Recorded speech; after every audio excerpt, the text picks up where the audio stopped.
Have you ever wondered why great powers rise with unstoppable force, dominate the world for a moment that feels eternal, and then collapse, as if their strength had always been an illusion? This question has echoed through every major turning point in history, from the Roman Empire to the Renaissance, from the Industrial Age to the uneasy global economy of today.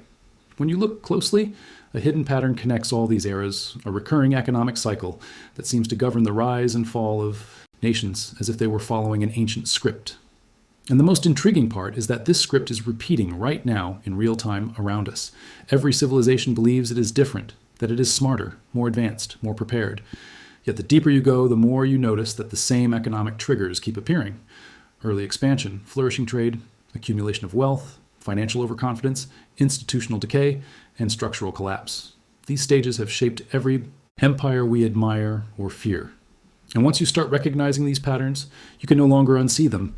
It almost feels as if history is whispering warnings that modern societies refuse to hear. You might think these cycles belong only to dusty books or faded ruins, but they are unfolding again today. Global markets, political alliances, debt structures, technological revolutions, currency disputes, and power competitions are moving in a rhythm that mirrors past civilizations. It is unsettling, almost shocking, how similar the dynamics are. When we trace this six-stage economic cycle across centuries, the timeline becomes impossible to ignore. The signs are not only present, they are accelerating. That is why understanding this pattern is more important than ever. It is not just about history, it is about prediction. It is about identifying the exact moment we are living in and realizing the consequences of the stage we have already entered. What you are about to see may change the way you interpret global events, financial news, geopolitical tensions, and even your own economic choices. You might even recognize behaviors and crises that you have personally witnessed without realizing they were part of something much larger and older. Before we continue tracing the hidden architecture of these cycles, let me know your perspective. Have you ever felt that we are repeating the fall of past empires? Share your thoughts in the comments, leave your like to support this investigation, and check if you are already subscribed so you do not miss what comes next. What you will discover now might surprise you, and it connects directly to the unfolding rhythm that shapes the next stage of this cycle. When we look at the beginning of every great power in history, the first stage of the economic cycle always starts quietly, almost invisibly. It does not announce itself with glory or ambition. Instead, it emerges through small shifts in trade, technology, resources, and population growth. This is the moment when societies begin expanding beyond their limitations, discovering opportunities that were previously unreachable. The Romans did not begin as an empire. They began as a modest community that slowly learned to organize, innovate, and commercialize. The same happened during the Renaissance, when fragmented Italian city-states suddenly unlocked economic engines through banking, art patronage, and maritime trade, setting the foundation for a new world. This early phase is driven by hunger, not comfort. People innovate because they need solutions, not because they want luxuries. New farming techniques, more efficient tools, improved navigation, or better communication systems start appearing in small pockets of society. These innovations attract labor, capital, and attention. Slowly, productivity expands, markets grow, confidence increases. What was once a limited local economy becomes a regional force with the potential to scale into something far greater. The world rarely notices these early signs, but they are always the spark that prepares the ground for future dominance. In the Industrial Age, the pattern repeated with almost mathematical precision. At first, factories were just experimental workshops powered by uncertain ideas. But once the early innovators proved that coal, steam, and mechanization could multiply output, the cycle accelerated. Job migration toward productive centers increased, wealth concentrated in emerging hubs, and governments started to reshape policies around this upward momentum. This is the same dynamic we see in technological revolutions today, when disruptive breakthroughs attract investment and talent, reshaping the global economy from the ground up. What makes the first stage so powerful is its combination of ambition and scarcity. People are motivated to build, to risk, to imagine, because the future feels open and unclaimed. Economies in this phase are defined by expansion, resource discovery, exploration of new markets, and a strong belief that progress is both possible and necessary. Even when early challenges arise, societies in this stage tend to push forward with determination, convinced that advancement will bring stability and prosperity. Yet, within this optimistic growth, the seeds of future illusions are already being planted. Rising productivity fosters confidence, and confidence soon becomes certainty. Certainty transforms into complacency, and this is exactly how the cycle prepares the transition to its next stage, where expansion becomes abundance, and abundance begins to distort the perception of risk. As this process unfolds, the momentum that once fueled innovation slowly reshapes itself into something far less grounded, setting the stage for an era that appears strong on the surface but harbors vulnerabilities that will eventually reveal themselves. As expansion turns into prosperity, societies begin entering a stage that feels almost magical. Trade increases, wealth multiplies, and opportunities seem to appear everywhere. This is the moment when civilizations convince themselves that their rise is not just real, but permanent. During the Roman Golden Age, markets flourished, architecture expanded, and citizens believed the empire was destined to rule forever. In the Renaissance, the explosion of art, science, and finance made people feel they were living in a new era of limitless potential. And during the Industrial Age, technological breakthroughs created an atmosphere of unstoppable growth, where progress seemed not only natural but inevitable. This is the stage where confidence transforms into narrative. People no longer question the foundation of their prosperity, they assume it. They stop asking how wealth is being generated and start believing it will never run out. Institutions grow in size and influence, often faster than society can understand or regulate. Banks expand beyond realistic risk. Governments increase spending under the belief that growth will cover everything, and individuals begin to measure success not by stability, but by accumulation. It is a psychological shift disguised as economic triumph. You can see this pattern across every era. The middle class grows, urban centers boom, consumer demand rises, and new elites emerge, shaping culture and policy. Luxury, entertainment, and convenience become central to daily life. People work less for survival and more for status. They begin to value symbols of prosperity over the underlying engines that created it. This shift creates a powerful illusion that the system is stronger than ever, when in reality it is becoming increasingly fragile. The most dangerous part of this stage is the detachment from reality. Because everything looks stable on the surface, hidden vulnerabilities are ignored. Rising debt is dismissed as manageable, asset bubbles are described as normal, social inequality is considered temporary. Political tensions are minimized. The belief in eternal growth becomes so deeply embedded that warnings are often ridiculed. Economies at this point are still strong, but the mindset surrounding them becomes irrationally optimistic. This growing abundance reshapes behavior at every level. Citizens spend more, institutions take greater risks, and leaders assume that previous rules no longer apply. It mirrors the exact moment in past civilizations when the peak of prosperity masked the beginning of instability. From Rome's overextended trade routes to Renaissance banking excesses and the Industrial Age credit expansions, every major power eventually reaches this psychological threshold where belief overtakes logic. What began as genuine progress gradually shifts into a collective illusion. The idea that the cycle can be outrun, that decline is something that happens to others, not to us. And it is precisely at this moment of maximum confidence that the first cracks begin to form beneath the surface, preparing the transition into the next stage of the cycle, where prosperity stops expanding and begins to strain under its own weight. As the illusion of endless prosperity strengthens, a subtle shift begins to unfold beneath the surface. It rarely starts with a catastrophic event. Instead, the first signs of economic strain appear quietly, hidden within the very systems that once powered growth. Productivity slows down, but spending continues as if nothing has changed. Institutions take on more risk to maintain the appearance of expansion. Governments inject capital into sectors that are already saturated, believing they can sustain momentum through sheer confidence. This is the moment when the cycle enters its most deceptive phase, where decline begins long before anyone recognizes it. In every major civilization, this turning point was initially dismissed.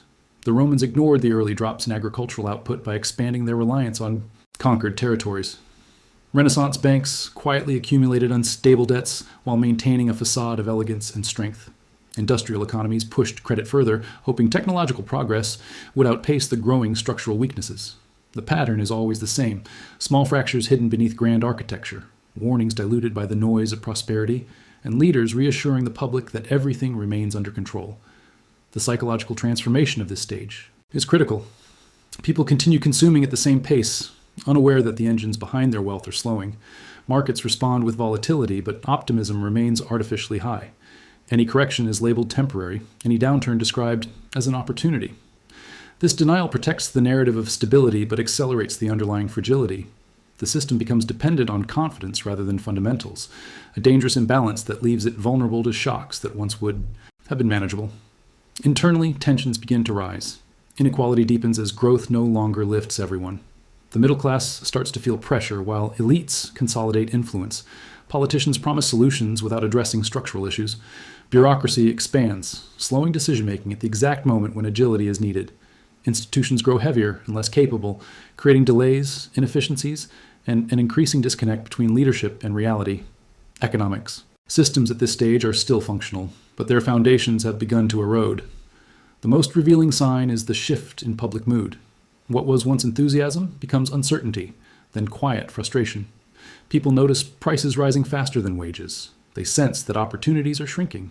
Trust in institutions begins to fade, yet there is no dramatic collapse, only a gradual weakening that feels confusing and difficult to define. It is the same ambiguous atmosphere that surrounds every early decline in history, not a fall, but a slow unraveling. This is the point where societies could still correct course if they acknowledged the warning signs, but they rarely do. Instead, they cling to the memory of past growth, hoping it will return on its own. And as this hope distorts judgment, the cycle quietly transitions into a phase where decline accelerates and becomes impossible to ignore, even for those who once believed the system was unbreakable. Before we continue, I would like to hear your perspective. Share your thoughts in the comments and tell me if you have ever noticed these early signs of instability around you, whether in your community, workplace, or even in global events unfolding today.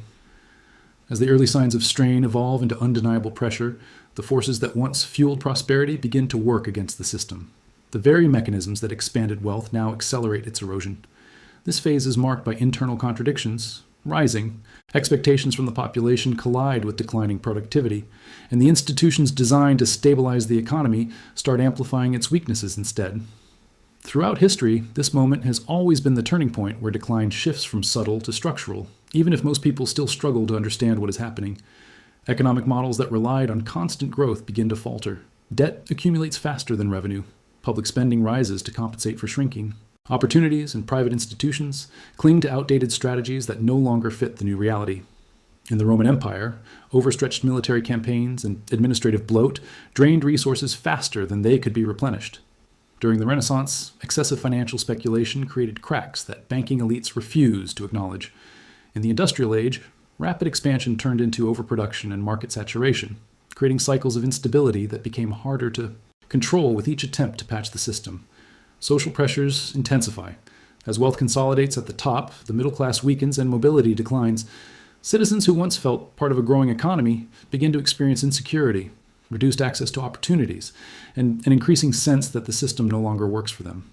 This discontent can manifest quietly at first, through frustration, disappointment, but it gradually transforms into something deeper and more destabilizing. When people lose faith in the fairness of economic structures, they also lose trust in leadership, institutions, and long-standing norms. The political environment becomes more polarized. Leaders who once governed with confidence now struggle to address problems without exposing the vulnerabilities they had long denied. Some attempt to shift blame, others propose drastic solutions, while a few cling to nostalgia for earlier prosperity. The system becomes reactive rather than proactive, always, responding to crises instead of preventing them. Policy decisions become inconsistent, alternating between expansionary measures and austerity, each creating consequences that ripple through society in unpredictable ways. Underlying all of this is the erosion of stability. Markets fluctuate more violently, currencies lose reliability, and long-term planning becomes nearly impossible. Businesses delay investments, families reduce spending, and governments scramble to maintain public confidence. What keeps the system running at this point is not strength, but momentum. The inertia of structures too large to collapse suddenly, yet too fragile to return to their former state. In past civilizations, historians often view this stage as the moment when collapse became inevitable, not because of a single catastrophic decision, but because internal pressures were allowed to build unchecked. The mechanisms that once unified society now become sources of tension. The architecture of power starts to crack. And as these fractures widen, the cycle drifts toward a phase where institutional trust diminishes more rapidly, and the struggle for control reshapes the entire economic landscape, pushing the system deeper into the dynamics of decline. As internal pressures intensify and the system becomes increasingly unstable, the population begins to sense that something fundamental has shifted. What once felt like a temporary adjustment slowly evolves into a pervasive atmosphere of uncertainty. People may not fully understand the technical reasons behind the weakening economy, but they feel the consequences in their daily lives. Prices rise unpredictably, wages stagnate, job security weakens, and the small luxuries that once seemed accessible begin slipping out of reach. This transition marks the moment when the broader society realizes that the economic foundation they depended on is no longer solid. Throughout history, this recognition has always come late. Romans witnessed growing taxes, shrinking opportunities, and declining public services long before they understood the depth of the empire's internal decay. Citizens of Renaissance cities noticed instability in banking systems and fluctuating currency values, yet assumed recovery was inevitable. During the Industrial Age, workers saw layoffs, wage cuts, and collapsing companies, but continued believing that growth would return as it always had. The pattern repeats. People cling to the memory of better, times even as the present deteriorates. This stage also exposes the widening gap between the everyday reality of the population and the narratives presented by leadership. Governments and institutions often continue projecting confidence, insisting that challenges are temporary or exaggerated. Official reports attempt to maintain order by reassuring citizens that the situation is under control, but the public senses the contradiction between what they are told and what they experience. This dissonance erodes trust more effectively than any crisis, weakening the psychological cohesion that once supported the system. As confidence fades, behaviors shift.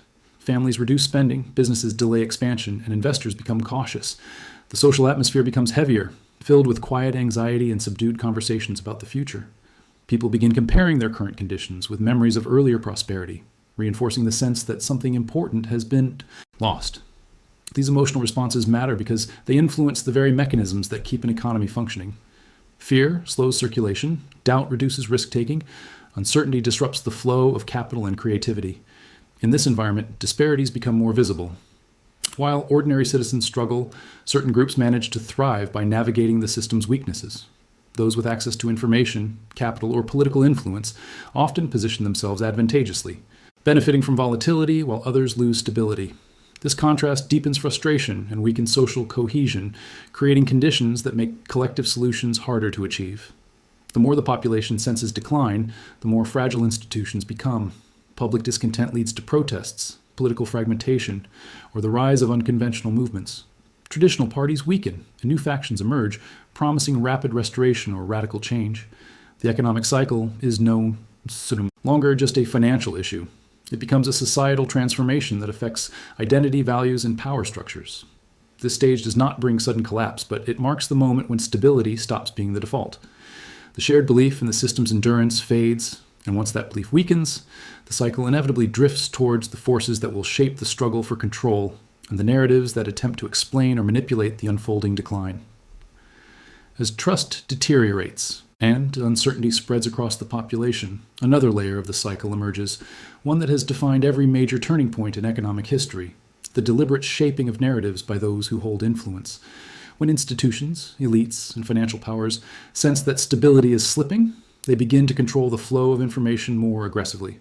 They aim to preserve authority, calm the public, and protect their own interests. This stage is not marked by open confrontation, but by subtle shifts in messaging, selective transparency, and strategic framing of events. It is a quiet struggle for control over perception. Throughout civilizations, this dynamic appears with remarkable consistency. Roman elites minimized the empire's fiscal crises for decades, presenting them as manageable adjustments while quietly restructuring taxes and expanding military pressure. During the Renaissance, powerful banking families reassured citizens through polished public declarations, even as they concealed their most fragile accounts. In the Industrial Age, media owners and financiers shaped public optimism to prevent panics, believing that confidence alone could maintain order. Today, the tools are more sophisticated, but the core strategy remains unchanged. Narratives become instruments of power. People are encouraged to believe that the slowdown is temporary, that inflation is under control, that debt is a strategic investment, that political tensions are exaggerated, and that the system simply needs time to rebalance. These messages are not always malicious. Sometimes they reflect genuine optimism, but they often obscure uncomfortable realities. The more fragile the economy becomes, the more polished the explanations appear, emphasizing reassurance over clarity. During this phase, language itself transforms. Words like adjustment, transition, resilience, and stabilization replace more direct terms such as decline or structural weakness. Leaders focus on external threats rather than internal failures. Financial institutions highlight selective indicators to maintain confidence. Analysts frame volatility as an opportunity rather than a symptom. This subtle manipulation creates a sense of controlled narrative, allowing those in power to maintain influence while the underlying system continues to weaken. Yet the population, already sensing instability, grows increasingly skeptical. They begin noticing contradictions between official statements and lived experiences. Promises feel less believable, statistics feel less reliable, and reassurances feel distant. This disconnect amplifies social tension and accelerates the erosion of trust. As a result, alternative voices begin to rise, offering competing interpretations. Some are grounded in analysis, others in fear, anger, or opportunism. The information landscape becomes fragmented, making it harder for society to form a unified understanding of the crisis. This fragmentation is a defining characteristic of the later stages of the cycle. When narratives diverge, institutions lose coherence and the public becomes divided. The struggle for control over interpretation intensifies, with each side attempting to frame events in a way that serves its own vision of the future. And this is not merely a battle of ideas, it is a battle for influence, legitimacy, and the power to shape what comes next. And as the gap between perception and reality widens, the forces pulling the system toward us about it, deeper instability grows stronger. Before we move deeper into this pattern, tell me what you think. Have you noticed these shifting narratives in economic or political events around you? Share your view in the comments and let me know which examples stand out most clearly in your experience. As competing narratives intensify and public trust weakens, the system gradually enters a transitional period that every major civilization has faced before. The moment when the old order struggles to maintain relevance while new forces begin to rise from the edges. This stage is rarely dramatic at first. Instead, it unfolds through subtle shifts in economic power, technological influence, demographic changes, and geopolitical tensions. The structures that once defined stability continue functioning, but their authority becomes increasingly symbolic. They exist more as remnants of past strength than as active engines of progress. During these transitions, economic power often shifts toward emerging regions, new industries, or innovative actors that were previously overlooked. In the late stages of the Roman Empire, peripheral provinces gained influence as the center weakened. During the Renaissance, power moved from traditional feudal structures to merchant families and early financial institutions. In the Industrial Age, nations that were once secondary players rapidly surpassed older European powers by embracing new production models and technologies. The pattern has always reflected the same principle. When established systems fail to adapt, new players step into the vacancy they create. This period is also marked by fractures in global or regional alliances. Agreements, once considered unbreakable, become negotiable. Long-standing partnerships weaken as each side tries to secure its own survival. Economic blocs shift focus, strategic interests evolve, and former allies may find themselves competing for influence. These realignments create instability, but also reveal the emergence of new centers of gravity that are preparing to shape the next cycle of prosperity. Social dynamics also transform. Younger generations grow increasingly skeptical of old institutions and seek new models of leadership, work, and identity. Their values differ from those that shaped earlier economic expansion, leading to cultural tension between continuity and change. Innovation becomes more decentralized as independent actors, startups, or unconventional movements challenge established norms. This fragmentation is not a sign of collapse by itself, but rather a sign that the landscape is rearranging in preparation for what will come next. Financial systems reflect this tension as well. Traditional markets may struggle, but new sectors or technologies draw investment and curiosity. Capital begins moving in different directions, following intuition rather than tradition. The contrast between declining legacy structures and rising alternatives becomes increasingly visible. In every civilization, this pattern signals the beginning of a shift in economic identity, the moment when societies start redefining what they value, what they produce, and what they believe represents progress. This environment creates a sense of drift. People feel uncertain, caught between an old reality that no longer works and a new one that has not yet fully formed. Institutions attempt to maintain continuity, but their influence diminishes. Emerging players experiment with new models, but they lack widespread legitimacy. This tension between fading power and rising alternatives defines the transitional stage of the cycle. It reshapes expectations, behaviors, and the balance of global influence, preparing the ground for the final movements of decline and the eventual reconstruction that marks the start of a new historical period. As the transitional stage matures, societies begin moving toward a phase of reconstruction, even if they do not yet realize it. This reconstruction does not start with stability or unity. It begins with exhaustion. After years of strain, uncertainty, and competing narratives, people grow tired of institutions that no longer deliver solutions. They turn their attention toward new ideas, new models of leadership, and new economic structures that promise renewal. This is the moment when the remnants of the old cycle and the early traces of the next one briefly coexist, creating an unusual blend of decline and rebirth. In Previous civilizations, this pattern appeared in strikingly similar ways. After the Roman administrative system became unsustainable, local powers, new trade networks, and emerging cultural identities began shaping the future long before the empire officially fell. During the Renaissance, the breakdown of medieval structures opened space for merchant classes, artists, scientists, and financial innovators to redefine prosperity. And after the Industrial Age faced cycles of saturation and crisis, modern economies emerged through new technologies, regulatory reforms, and global integration. The Reconstruction phase always forms before collapse is fully acknowledged. What defines this moment is not the disappearance of old institutions, but their gradual fading. They continue to operate, but their influence weakens as more agile alternatives rise. New economic actors experiment with unfamiliar methods, pushing boundaries that were previously unimaginable. As traditional structures lose relevance, creativity expands, allowing fresh models of production, trade, governance, and social organization to emerge. This experimentation is often chaotic, but it creates the foundation for the system that will dominate the next era. During this stage, societies begin re-evaluating their values. After experiencing instability, people reconsider what truly constitutes wealth, security, and progress. They reassess their relationship with work, community, and power. Elites, who once controlled the narrative, may lose influence, while new groups gain prominence by adapting more quickly to the changing environment. This shift is subtle but transformative, altering the internal balance of power that will guide the next cycle of development. Economic identity also begins to shift. Emerging industries replace declining ones, and new technologies take root in ways that reshape everyday life. Although the system is still fragile, these innovations create momentum that gradually redirects the flow of capital and attention. Investors begin supporting ideas that would have been dismissed in earlier stages, and entire sectors reinvent themselves to meet the demands of a new era. The changes are uneven and unpredictable, but they signal a slow movement toward renewal. However, Reconstruction does not erase the legacy of the previous cycle. Societies carry forward the lessons, traumas, and structural weaknesses accumulated over decades. These remnants influence how the new system evolves, shaping both its strengths and its vulnerabilities. The transition is neither clean nor immediate. It is a complex blending of old and new, decline and revival, memory and reinvention.